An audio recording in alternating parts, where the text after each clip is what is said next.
Amém. Os irmãos podem se assentar. Eu queria que você também, que está em casa e que nos acompanha, estivesse abrindo a sua Bíblia no livro dos Salmos, livro de Salmos 14. Nós temos realizado aí uma meditação no livro de Salmos. E hoje o Salmo é o Salmo 14. Hoje nós falaremos sobre a visão de Deus sobre a humanidade.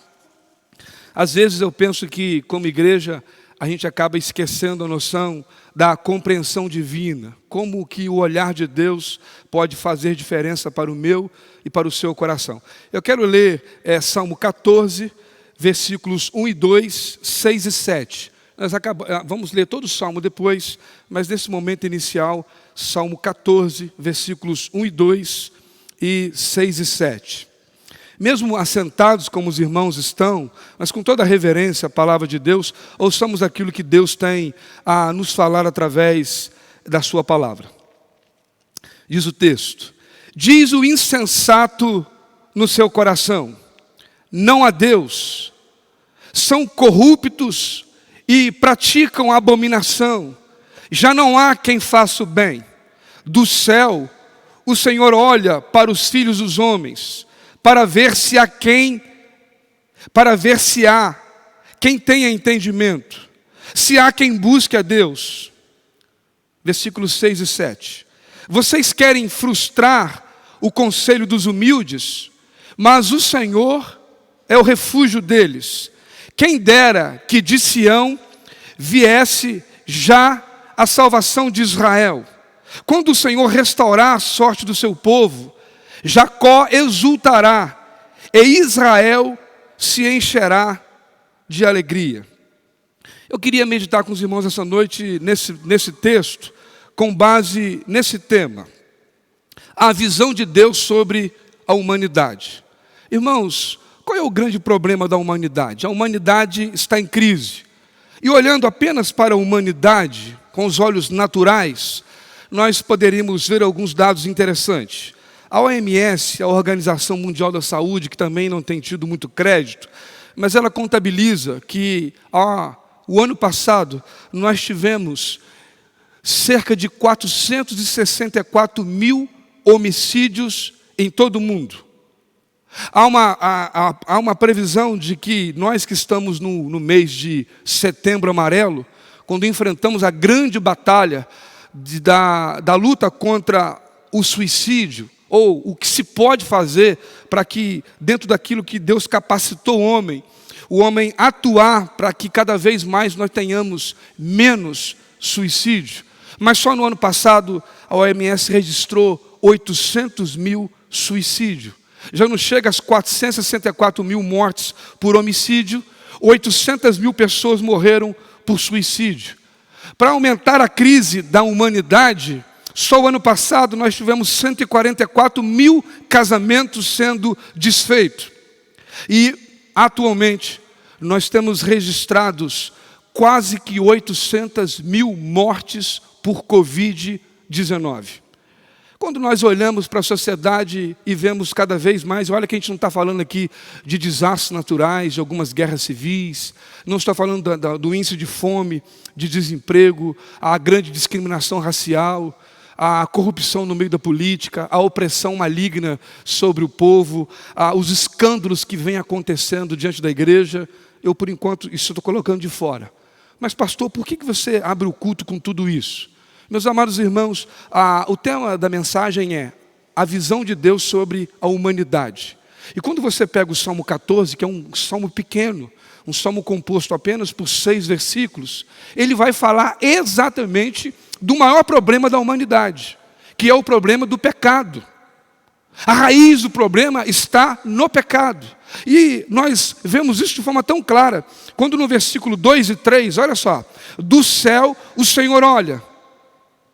O Senhor está no céu, mas Davi agora traz essa perspectiva, porque parece que como igreja nós somos tão envolvidos pelo sistema do dia a dia, que nós estamos às vezes vivendo aquela parte que Davi viveu no Salmo 39, quando ele diz que tudo que os olhos dos homens alcançam é pura vaidade. E por causa da vaidade, as riquezas e o engano do nosso coração, como diz Jeremias, nós não discernimos muito bem essas crises. Quando vemos morte pelo Covid-19, e nós sabemos que o próprio Jesus falou que no final dos tempos nós teríamos isso, muita morte, muita traição na igreja, dificuldade de relacionamento, pessoas que cada vez mais se ferem, não fora da igreja, mas dentro da igreja. E quando nós olhamos Deus tratando lá do céu, Deus olha, Ele percebe. Eu queria que você pensasse, qual que é a noção que tem permeado no nosso coração sobre a compreensão divina? Como que Deus lê o mundo? Como é que Deus enxerga tudo isso? E Ele diz, do céu, o Senhor olha para quem? Para onde? O texto diz, para o Filho dos homens, para ver se há quem tem entendimento. Se há alguém que busque a Deus. Todos se desviaram e juntamente se corromperam. Não há quem faça o bem, não há nenhum sequer. E se você ficar apenas nesse texto, talvez você, Davi devia estar deprimido. Essa é uma leitura muito parcial. Davi estava meio perdido com isso. Meus amados irmãos, eu estou com 46 anos, já fiz 5 cirurgias na perna. O problema que eu tinha era para fazer uma cirurgia. Por causa de um erro médico, eu fiz mais 4. Eu tenho 4 cirurgias no joelho direito e uma no joelho esquerdo. Mas a grande verdade é que quando você chega para tratar de uma doença e você tem um diagnóstico ruim, você não retém aquilo. Geralmente, se você tem possibilidade ou detém um pouquinho mais de recurso, o que você faz? Você vai atrás da opinião de um outro especialista. E se você não ficar satisfeito com a segunda opinião, você ainda tenta a terceira. E quando a gente olha esta verdade, à luz do Salmo 14, sobre a visão de Deus em relação à humanidade, nós vamos ver pelo menos mais 2 vezes esse mesmo contexto sendo repetido. O Salmo 53, ele tem 6 versículos. Ou seja, ele tem um versículo a menos do que o Salmo 14. Por quê? Porque tudo que há no Salmo 14, há no Salmo 53. Deus repete de novo essa mesma visão, trazendo pequenas modificações. E aí, para encerrar, nós temos ainda Paulo trazendo o Salmo 14, que é repetido no Salmo 53, e agora Paulo diz aos Romanos. Eu queria ler com você esse texto, Romanos capítulo 10. Romanos capítulo 10, versículos 10 a 12. Aliás, deixa eu ver se é Romanos 10 ou Romanos 3. Não, é Romanos 3, isso mesmo. Romanos 3, 10 a 12. Romanos 10 é outra coisa, vai ser para o final da mensagem. Romanos 3, 10 a 12, diz o texto. Como está escrito, não há justo, nenhum sequer, não há quem entenda, não há quem busque a Deus. Todos se desviaram e juntamente se tornaram inúteis. Não há quem faça o bem, não há nenhum sequer. Meus amados irmãos, exatamente o que está escrito por Davi é repetido por Paulo aqui, para que a igreja em Roma percebesse que o grande perigo da humanidade, hoje, por uma doença chamada do Covid-19, que mata tanta gente pelo mundo afora, os homicídios, as violências, os divórcios, toda a maledicência da humanidade, isso acaba sendo o efeito de uma grande causa que é o pecado. E esse mesmo texto aqui, eu garanto que toda a igreja conhece, que é o versículo 23, que vai falar exatamente dessa crise da humanidade. Quando o salmista diz, porque todos pecaram e destituídos estão da glória de Deus. O que afasta o homem de Deus? É o pecado. Agora já parou a pensar quantas vezes você está ajudando alguém a vencer um pecado? Quantas vezes você vê alguém tratando o pecado de alguém?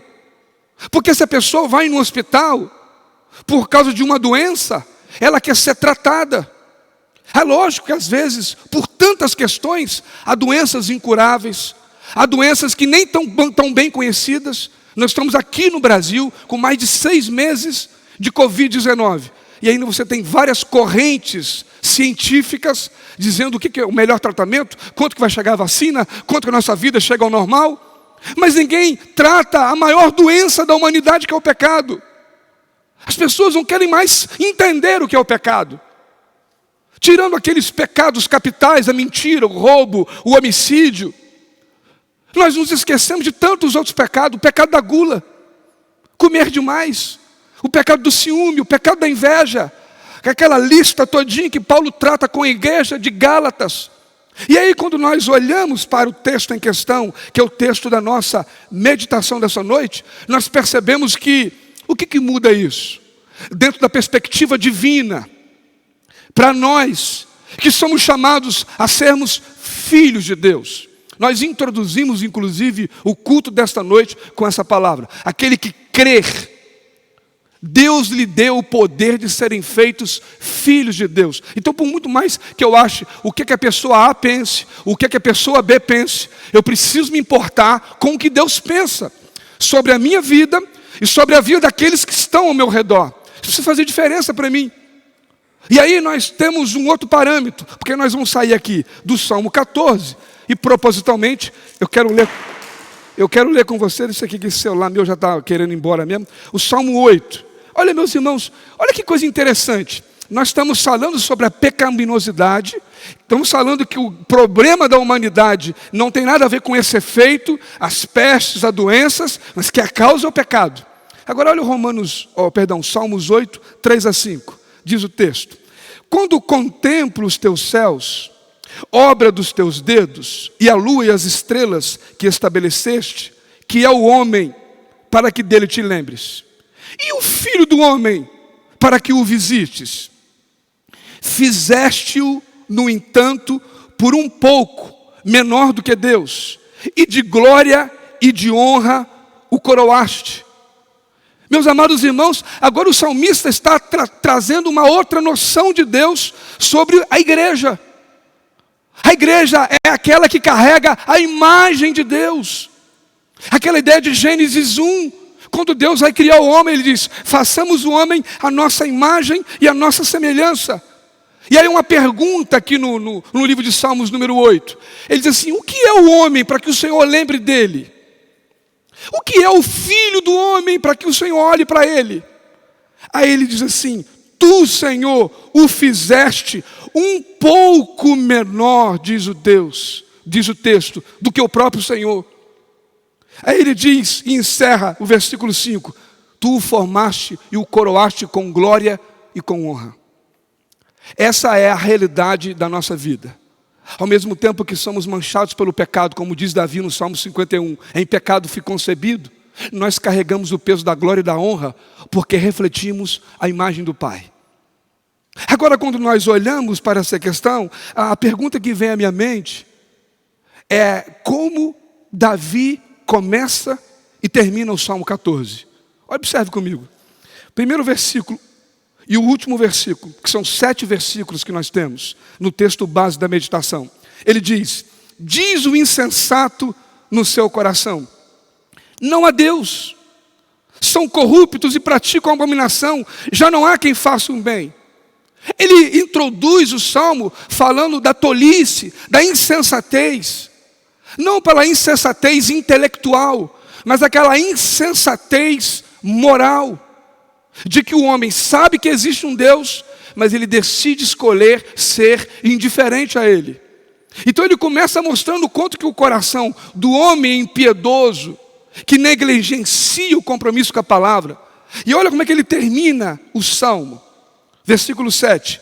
Quem dera que de Sião, e Sião aqui representa a igreja, representa o povo, era uma terminologia que representa o povo de Deus. Quem dera que de Sião viesse já quem dera que de Sião viesse já a salvação de Israel. Quando o Senhor restaurar a sorte do seu povo, Jacó exultará e Israel se encherá de alegria. Ou seja, só alguém que tem o discernimento que o Espírito de Deus provocou no coração de Davi teria o entendimento da carência que nós temos de que Deus nos salve do poder do pecado, de que nós temos a realidade do pecado. Jesus falou isso: aquele que não tem pecado, que atire a primeira pedra. 1 João capítulo 1, versículo 8 a 10 diz: aquele que não tem pecado, aquele que diz que não tem pecado, faz Deus mentiroso. Mas aquele que reconhece o pecado, confessa o pecado e o abandona, Deus o perdoará e o salvará dos seus pecados. Ou seja, Deus não tem mais problema com o pecado. Nós é que temos problema com o pecado, porque Deus já tratou o pecado na cruz. Jesus se tornou a resposta para o pecador. Quando José e Maria definiriam ali qual o nome, né? Primeira notícia de um pai e de uma mãe de alegria é que eles serão pais. Depois geralmente quer saber o sexo. Mas depois que se sabe o sexo, a primeira coisa é saber o nome. O nome dita muita coisa. E quando José e Maria estavam ali, vamos dar que nome? Aí o anjo diz: epa, o nome dele será Jesus, porque ele salvará o seu povo ele salvará o meu povo dos seus pecados. Então, a grande crise da humanidade, e eu queria caminhar com você aqui no Salmo 14, não é apenas o que a pessoa A ou a pessoa B enxerga sobre a questão de Deus, mas é que o próprio Deus enxerga sobre aquilo que os nossos olhos têm alcançado. Então eu pergunto, como que os olhos de Deus sobre a humanidade pode nos trazer resposta sobre toda a realidade que Davi viveu? E nós vamos aprender aqui pelo menos 4 verdades. E a primeira verdade que eu aprendo é que os olhos de Deus revelam o coração do pecador. O versículo 1 diz: diz o insensato no seu coração. Meus irmãos, quando Davi ele foi ungido rei, a palavra diz que quem vai à casa de Davi é o profeta Samuel. A palavra de Deus diz que Samuel cresce junto com o profeta Eli. E quando Deus vai falar com o profeta, a palavra de Deus diz que o profeta não entende a comunicação do céu com ele. E os irmãos devem lembrar, Deus chama o profeta 1, 2, 3 vezes.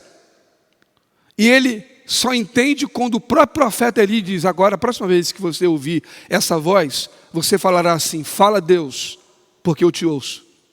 Esse profeta então recebe esse treinamento, é qualificado por Deus, passa a ter comunhão com Deus. Agora o profeta Samuel tem uma missão.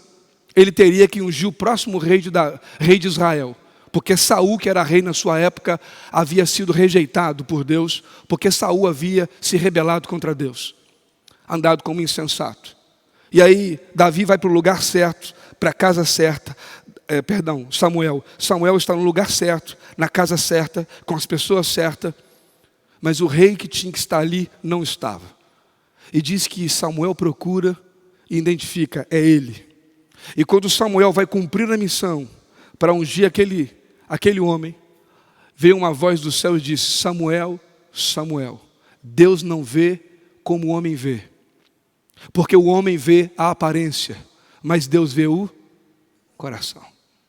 Agora Davi diz, homem achado homem segundo o coração de Deus, rei aprovado por Deus, rei ungido por Deus, diz o insensato no coração, aquilo que nem eu e nem você podemos ver. Ninguém conhece o meu e o seu coração, a não ser quem? Deus. Então nessa noite o que eu quero passar é essa noção da presciência de Deus, a compreensão divina, a percepção que Deus tem da minha nudez e da sua nudez. E ainda assim ele mostra para nós diante de Davi, para que Davi percebesse que o problema não estava nos seus inimigos e nem no povo de Deus, mas também na sua vida. Porque se Davi não entendesse a insensatez do seu coração, ele ia em alguns momentos da sua vida viver o resultado dela. E ele ia dizer não a Deus. Ou quantas vezes nós chegamos, e eu já vi muitos casos, irmãos, como pastor. Você chega e o médico diz: tem mais jeito não, agora é só Deus.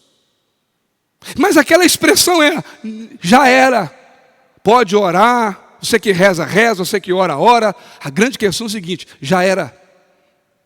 Como se a vida acabasse ali, como se aquela palavra do homem fosse a última. E Deus revela o coração do pecador quando Ele traz a voz do insensato. Porque é Jesus que fala que a boca fala daquilo que o coração está cheio. E Jesus vai falar mais ainda.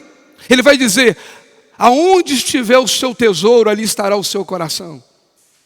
Irmãos, quantas vezes nós temos sido encaminhados por pressões da vida a viver no mundo das trevas e da incredulidade.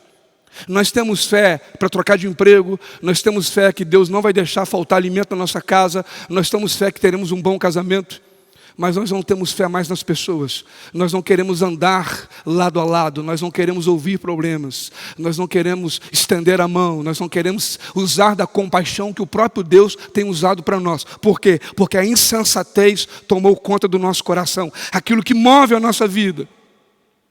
E aí você percebe que não é uma realidade vivida apenas por Davi, mas é vivida pela igreja na época de Jesus. E aí eu quero convidar você a ler comigo Romanos 1.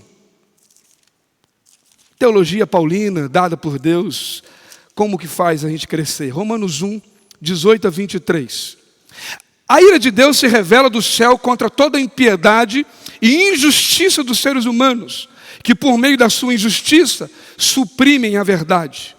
Pois o que se pode conhecer a respeito de Deus é manifesto entre eles, porque Deus lhes manifestou. Porque os atributos invisíveis de Deus, isto é, o seu eterno poder e a sua divindade, claramente se reconhecem desde a criação do mundo, sendo percebidos por meio das coisas que Deus fez. Por isso, os seres humanos são indesculpáveis, porque tendo conhecimento de Deus, não glorificaram como Deus, nem lhe deram graças, pelo contrário, se tornaram nulos em seus próprios raciocínios, e o coração insensato deles se obscureceu. Diga comigo assim: e o coração insensato de quem? Deles. Quantas vezes a própria igreja se acha, e nós esquecemos de ler a Bíblia. Porque se nós olharmos para trás, nós vamos ver Salomão, que escreve Cantares, que escreve Eclesiastes, mas também escreve Provérbios. E em Provérbios capítulo 3, versículo 6, é Salomão que vai dizer, cheio do Espírito Santo: não se apoiem em seu próprio entendimento, mas reconheça o Senhor em todos os seus caminhos. A insensatez é achar que aquilo que nós estamos vivendo não há resposta de Deus, não há possibilidade de intervenção de Deus, que Deus se calou, que Deus se acovardou, que Deus não está trabalhando, porque eu não estou ouvindo e não estou vendo. E aí ele continua, que eu parei aqui no versículo 21, na última frase: e o coração insensato deles se obscureceu. Faltou luz, faltou entendimento. Não tinha mais discernimento na igreja, não era no mundo. 22 e 23. Dizendo que eram sábios, se tornaram tolos, e trocaram a glória de Deus incorruptível por imagens semelhantes ao ser humano corruptível, às aves, aos quadrúpedes e aos répteis. Quantas vezes Deus tem substituído o nosso coração e a idolatria tomou conta do nosso coração? Não é idolatria apenas para aqueles que olham uma imagem. A idolatria vai muito mais do que isso, porque ela revela a posição de governo do Senhor no nosso coração. Quantas pessoas que têm idolatrado o sexo, idolatrado o dinheiro, idolatrado o trabalho, colocando em primeiro lugar qualquer outra coisa, menos a palavra de Deus e o que Deus tem revelado a nós por meio dela. Ah, meus amados irmãos, por que não apenas incrédulo ou equivocado são o coração daqueles que caminham hoje se esquecendo do princípio básico de que há evidências da existência de Deus entre nós. Aquele Jesus que veio em carne, aquele Jesus que morreu pelos nossos pecados, ele, como está no livro de Atos dos Apóstolos, ascendeu aos céus com uma nuvem de 500 testemunhas. E diz a palavra que vive está mantendo o governo para liberar sobre nós o teu Espírito, o Espírito Santo que nos convence do pecado, da justiça e do juízo. Foi ele que disse a Tomé: você viu porque você creu. Bem-aventurados aqueles que não me verão em carne e osso, mas crerão em meu nome. Porque sabemos que por meio da palavra Deus revela o seu cuidado e a sua companhia. Os homens trocaram a verdade pela injustiça, porque preferem a impiedade.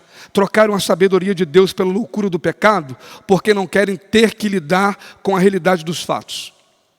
Chegava na casa de um casal essa semana, e de repente eu comecei a conversar e notei que na casa daquele casal havia uma pessoa diferente daquele lugar. E começa a conversar daqui, aquela jovem conversou comigo falando sobre o seu distanciamento da igreja. Feriu-se com a igreja, e aquilo que ela entende que é a igreja, ela não pôde mais desfrutar. Há muito tempo. Inclusive eu esperava que ela estivesse aqui nessa noite. Fizemos o convite para que ela pudesse estar conosco. Porque a palavra de Deus diz em Hebreus 10, 25, não abandoneis a congregação dos justos, como é costume de alguns. Mas quando você encontra alguém que está ferido, irmãos, a palavra é muito mais do que um nível acadêmico, inteligente, de entendimento. Porque poucos são aqueles que estão querendo resgatar aquelas vidas e ouvir o que aquela pessoa viveu. Como aquilo que Jesus falou, ai daquele que escandalizar a minha igreja, haverá escândalo entre vós. E como eu pude orar com aquela jovem e dizer, não perca mais tempo, procure que seja uma igreja perto da sua casa, mas que haja irmãos. Porque quando nós olhamos a palavra de Deus, ela não apenas diz, amarás o Senhor teu Deus de todo o teu coração, de toda a tua alma, de todo o teu entendimento. E também amará o teu próximo como? A ti mesmo. Como eu disse, como eu posso dizer que eu amo a Deus, se eu não amo aqueles que são de Deus? Os mandamentos mútuos da palavra, amai-vos uns aos outros, levai as cargas uns dos outros, suportai-vos uns aos outros, se submetei uns aos outros, orai uns pelos outros. Como eu vou viver isso? Muitos estão querendo viver esse egoísmo eclesiástico, esse egoísmo acadêmico e teológico, aonde o que importa para mim é Mateus capítulo 6, versículo 6. Entra no teu quarto, fecha a porta, ora em secreto, e o Deus que te vê em secreto te recompensará. Ah, como é bom, pastor, eu estou ouvindo culto online, eu estou orando, glória a Deus, e está tudo bem. Essa relação vertical, que é uma bênção, mas e a horizontal? Onde eu posso visitar um irmão, onde eu posso orar com ele, eu posso tomar um café com ele, onde eu posso ouvir ele, e ambos orar uns pelos outros. É a ideia do relacionamento, de tocar. Você toca, é tocado, você fala, mas você também ouve. E nós nos esquecemos de que isso é uma realidade para nós. Só que nós nos esquecemos do que está no Salmo 14. Deus está no céu e olha.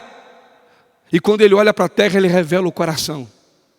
Porque Deus conhece o coração das pessoas, Ele conhece o coração dos seus filhos. Tudo começa aqui, dentro do coração.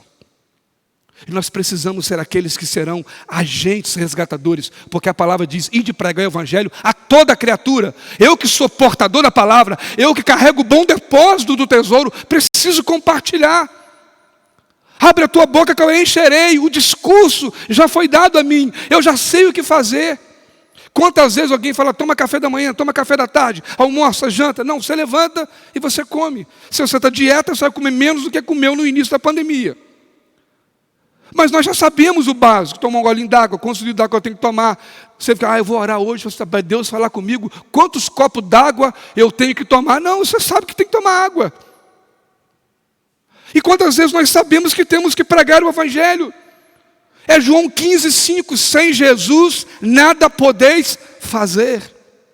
E esse último cântico que nós cantamos aqui, que fala que Jesus é meu amigo, que diz quando Jesus fala para os discípulos assim, Senhor, eu não chamarei, disse Jesus, eu não chamarei vocês mais de servos, mas passarei a chamá-los de amigo, porque tudo que meu Pai falou, eu falei com vocês.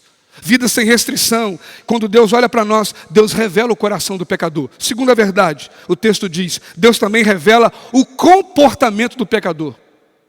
Ele não apenas fala, Ele executa. Olha o salmo base da nossa meditação dessa noite. Versículos de número 3 e 4. Todos se desviaram e juntamente se corromperam. Não há quem faça o bem, não há nenhum sequer. Será que não entendem nada todos esses que praticam a iniquidade, a injustiça, que devoram o meu povo como se comessem pão e que não invocam o Senhor? Meus amados irmãos, Se existe uma coisa que nos impede de buscar a Deus, é o pecado. E aparentemente, temos a noção que só há pecado para aqueles que estão fora da igreja. A igreja perdeu a noção de que nós somos pecadores, redimidos pela graça, mas somos pecadores. Pecamos, segundo Tiago, por pensamentos, atos e omissões. Tiago 4,17 diz: aquele que sabe que tem que fazer o bem e não faz, comete pecado. E como nós temos lidado com esse pecado? Porque quando nós negamos a existência de Deus, e a parte B da primeira frase, diz o coração do insensato, não a Deus, agora ele vive com uma realidade que realmente Deus para ele não existe.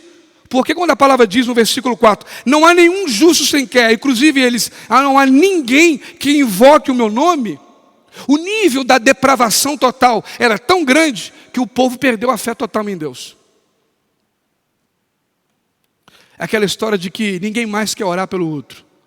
E a desculpa às vezes é: pastor, eu estou sem fé.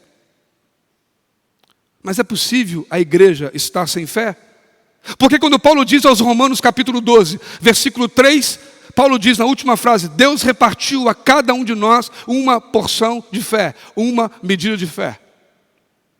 Deus sempre traz à luz da sua palavra uma revelação, para que a gente possa ver e avaliar não apenas o comportamento do nosso irmão, mas o nosso comportamento, a nossa conduta, o que nós fazemos ou não fazemos. E aí a gente olha para o texto e vemos a corrupção do coração.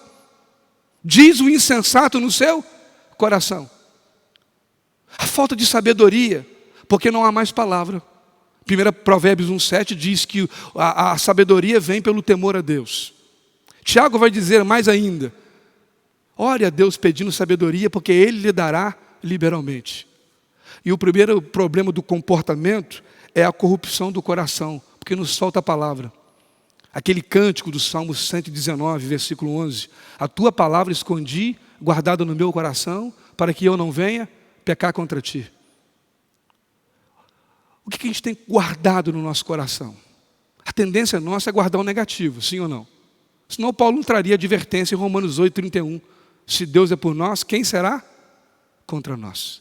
Mas o que está mais na mente do nosso coração corrupto é aquilo que nós achamos que é certo. Pouquíssimas vezes nós equilibramos a balança, como diz Provérbios. Deus detesta balanças e pesos adulterados. É a palavra que vai nivelar. Diz em seu coração: corromperam-se. Parte B: são corruptos e praticam abominação. Coisas repulsivas, reprovadas. Basta você olhar que você verá. Então nós temos Deus revelando não apenas o coração do pecador, mas Deus revelando o comportamento. Há uma corrupção no coração, há corrupção no comportamento, porque não apenas o seu coração se perdeu, mas ele pratica agora coisas detestáveis. Eu me lembro uma vez um jovem me procurando, ele estava por casar, e ele falando dos conflitos que ele tinha, para que o seu casamento fosse um casamento abençoado. E ele começava a ver o casamento sendo abençoado já no seu período de noivado. A primeira questão daquele jovem era: eu não quero avançar o sinal. Eu quero fazer as coisas como é para ser feita, como é aprovada por Deus. Ele não queria ter nem o seu coração corrupto, aquela voz interna que é conflitante, porque não é uma resposta que é dada pelo Espírito, porque se perdeu uma noção de que o próprio apóstolo Paulo nos ensina. Quando ele fala em Romanos capítulo 7, o bem que eu quero fazer, este eu não faço, mas o mal que não está em mim, este eu acabo fazendo, porque o Espírito guerreia contra a carne, porque ambos são opostos entre si. E aí, o primeiro discurso que eu quero para enganar o meu coração é o quê? Pastor, fique tranquilo, nenhuma condenação há para aqueles que estão em Cristo Jesus. Romanos 8:1. E aí eu pergunto: mas o que está escrito no versículo 5? Aí essa pessoa não sabe. Porque o versículo 5 de Romanos 8:1, aí o versículo 5, Romanos 8:5 está escrito: para aqueles que não andam segundo a carne, mas segundo o Espírito. E o que Paulo está dizendo que andar segundo o Espírito é andar segundo a palavra. É a ideia de João que a palavra de Deus é Espírito e é vida. Então, os olhos de Deus, a percepção de Deus, a compreensão de Deus, ela não apenas revela o coração do pecador, mas ela revela o comportamento dele. O quanto que há de maldade no coração. O versículo 4 diz: será que não entendem todos esses que praticam a iniquidade? Será que eles estão fazendo coisas que eles não entenderam? Ou eles estão fazendo de forma consciente? Será que não há consciência mais? Meus amados irmãos, nós não podemos nos esquecermos que Deus está nos céus, mantendo o governo de todas as coisas, e Ele nos observa, o olhar dEle nos alcança. Deus tem compreensão da minha batalha e da batalha que está no seu coração, porque Deus observa a conduta do pecador. O fruto de um coração corrompido, que frutifica através do comportamento de alguém que está depravado, porque ele se esqueceu da palavra. A palavra não faz mais direção do seu coração. Quantas vezes você vai conversar com alguém e pergunta: está lendo a Bíblia? Ih, pastor, já tem tempo. Não estou conseguindo nem acompanhar o plano de leitura da Bíblia da igreja. E o seu tempo de oração? Estou conseguindo orar. Quando eu vou dormir, eu oro. Eu, geralmente, quando eu tenho intimidade, são pessoas que a gente caminha um pouco mais junto, assim. A gente pergunta: é aquela oração finalzinha? Boa noite, Pai, obrigado pelo dia. Acabou a oração. Ninguém precisa falar 18 horas de oração. Ou talvez você pegue um exemplo grande da igreja, Daniel, orava de manhã, à tarde e à noite. Você separar aquele tempo por obediência à palavra de Deus que manda eu e você orar. Oração não é opção, é mandamento. E nós nos esquecemos disso. Mas além de Deus revelar o coração do pecador e o comportamento, a terceira verdade desse texto é que Deus nos revela o destino do pecador. Olha o versículo 5. Lá ficarão tomados de grande pavor, porque Deus está com a linhagem do justo. Ou seja, Deus não está com aquele que Ele não quer estar, aquele que não invoca, aquele que não se voltou para Ele, aquele que recusou a sua palavra, aquele que de alguma forma tem priorizado tudo na sua vida menos Deus. E às vezes nós esquecemos, irmãos, que nós estamos vivendo no meio de crentes, mas também no meio de incrédulos, homens ímpios, duros de coração, maldosos, perversos, que calculam meticulosamente as suas medidas. Eles não apenas ignoram a existência de Deus, mas ignoram também o seu juízo. Lembra quando está escrito lá no Salmo 92, que diz que o justo crescerá como a palmeira, mas disse que o ímpio crescerá como erva daninha. Já parou para andar quando você olha uma paisagem que não é casa, edifício, você vai para a roça? O que você mais vê? Você vê erva daninha ou você vê palmeira? O que é mais raro dos seus olhos alcançarem? O que o salmista está dizendo é que Deus não está com esses insensatos, com esses tolos, com esses impiedosos, com esses que negam a existência de Deus, que há um destino para eles, e que não depende da minha e da sua escolha. Deus já determinou: eles queimarão como a erva do campo. O destino deles o Senhor não estará com eles, o Senhor está com a igreja, o Senhor está com os seus filhos. A promessa é que Deus resgata o seu pecador, como diz Paulo em Efésios, nos tirou das trevas para a sua maravilhosa luz. Davi, porém, aqui nos mostra aquilo do que o tolo passou a vida correndo, e um dia virá com força total para julgá-lo, porque ele se esquece que o Deus, que é um Deus de amor, é um Deus justo.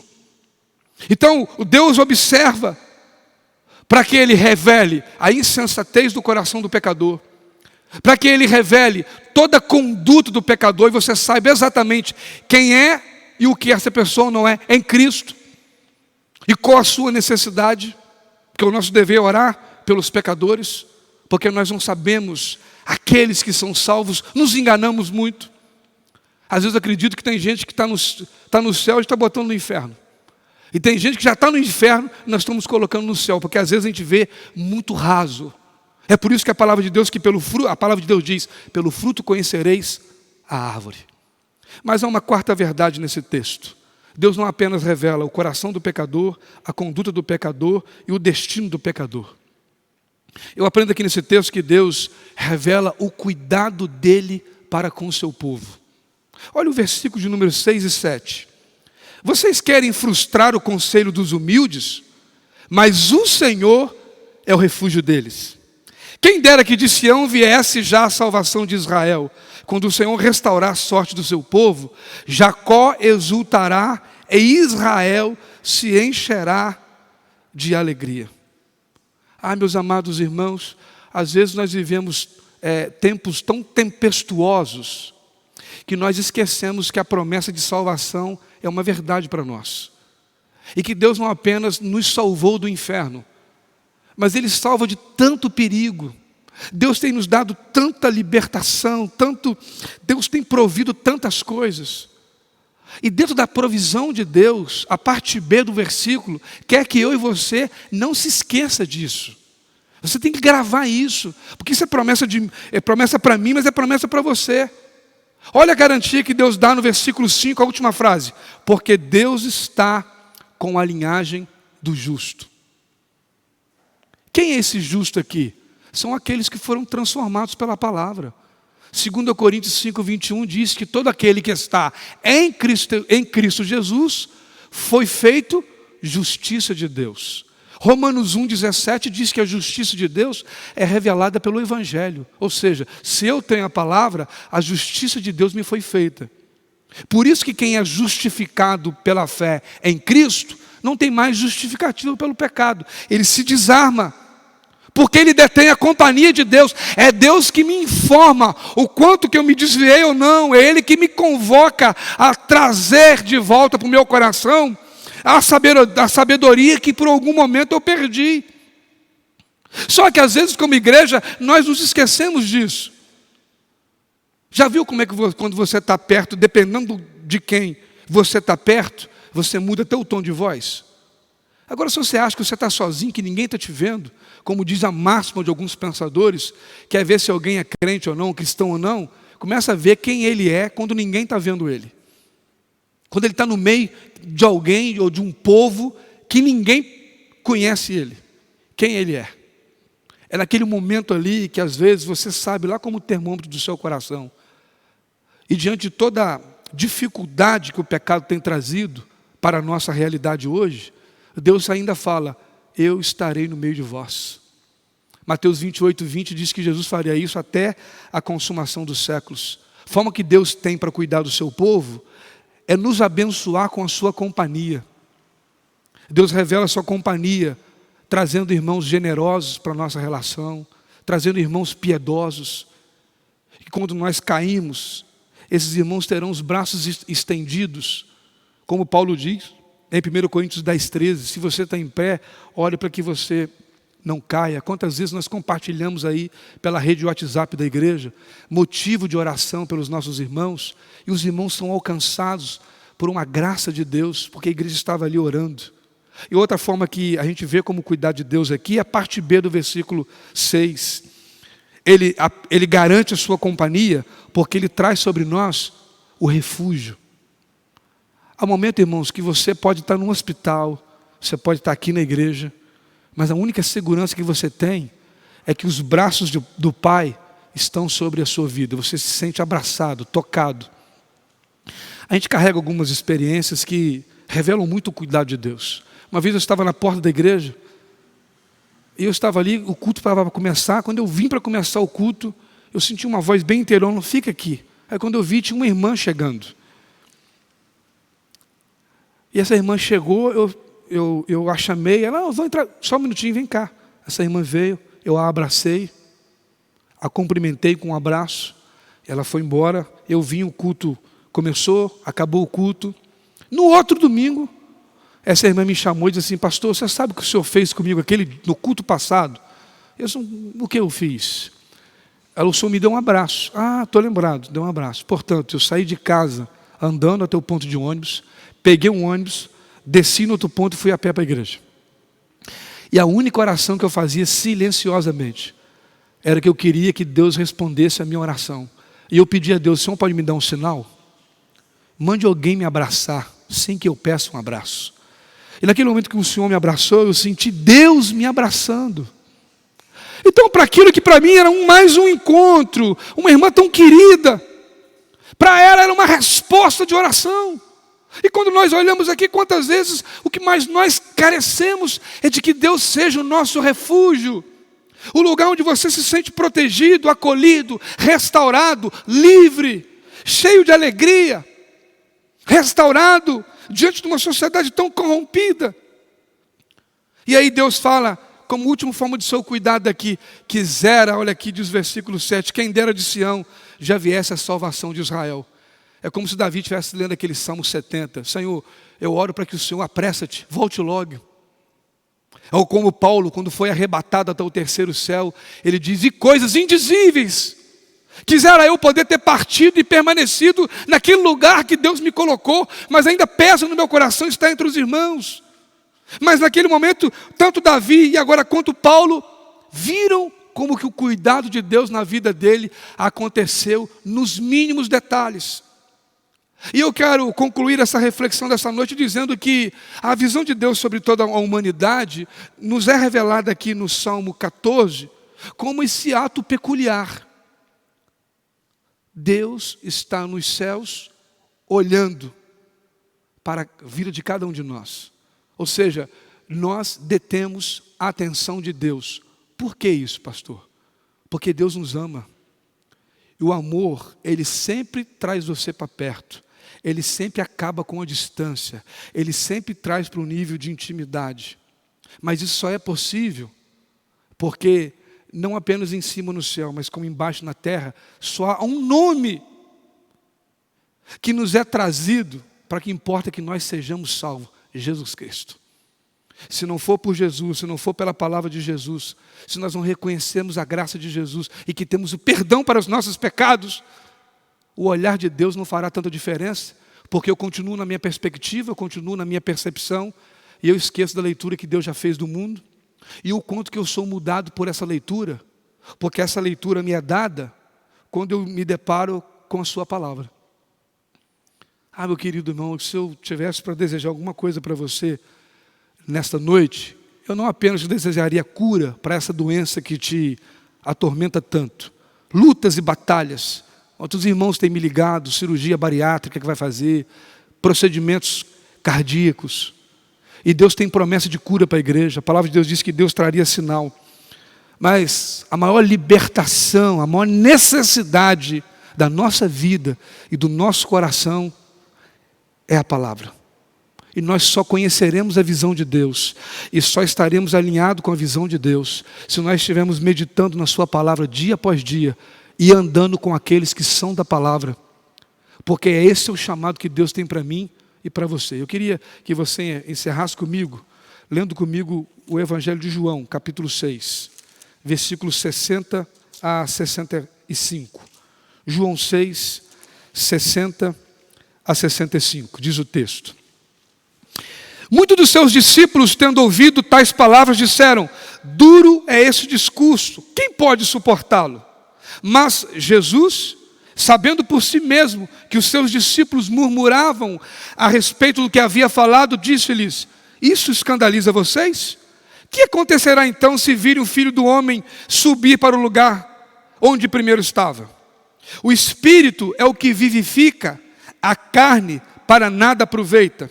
As palavras que eu lhes tenho falado são Espírito e são vida.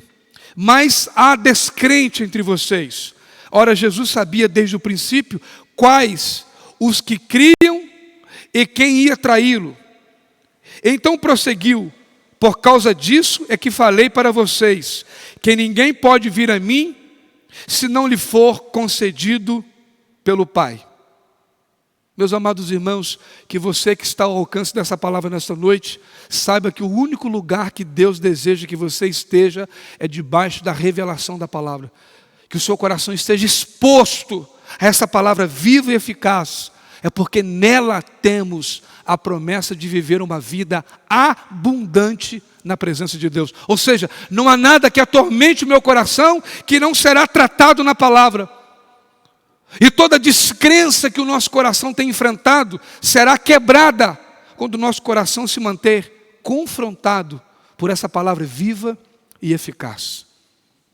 O Senhor nos traz aqui como igreja nessa noite, ou nos permite viver esse dia 20 de setembro, para que a obra dele se complemente na minha e na sua vida, dizendo, toda a compreensão divina sobre a sua vida e sobre a minha se volte para a palavra, porque aqueles que andam por ela serão transformados por ela.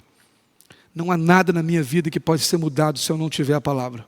Antes que eu pense em melhorar meu casamento, antes que eu pense em ter qualquer mudança social, a minha maior restauração é quando eu entendo a visão de Deus e me submeto a ela.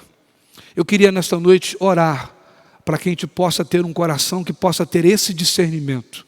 Salmo 14 revelou, através também de Romanos capítulo 3 e do Salmo 53, o quanto que a pecaminosidade pode roubar do nosso coração uma intimidade com esse Deus Santo, que percebendo a nossa carência, nos traz a sua palavra, que renova o nosso espírito, salvando aquele que está perdido, libertando aquele que está oprimido e curando aquele que está doente. Amém? Você pode curvar sua cabeça? Eu queria orar por você nessa noite.